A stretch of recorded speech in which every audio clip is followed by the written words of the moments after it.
ইনকিলাব মঞ্চের সাবেক মুখপাত্র শরীফ উসমান হাদি হত্যা মামলার প্রধান আসামি ফয়সাল করিম মাসুদকে তার এক সহযোগী সহ ভারতে গ্রেফতার করেছে দেশটির পুলিশ। রোববার ৮ মার্চ পশ্চিমবঙ্গ পুলিশের বিশেষ টাস্কফোর্স এসটিএফ উত্তর ২৪ পরগনার বনগাঁও সীমান্ত এলাকা থেকে তাদের গ্রেফতার করা হয়।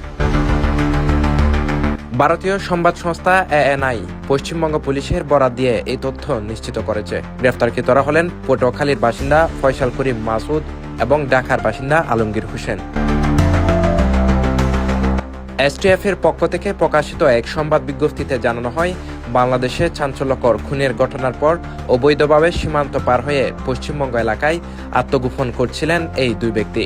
তারা পুনরায় বাংলাদেশে ফেরার সুযোগ খুঁজছিলেন এমন সুনির্দিষ্ট তথ্যের ভিত্তিতে গত ৭ ও ৮ মার্চের মধ্যবর্তী রাতে বনগাঁও এলাকায় অভিযান চালিয়ে তাদের গ্রেফতার করা হয়।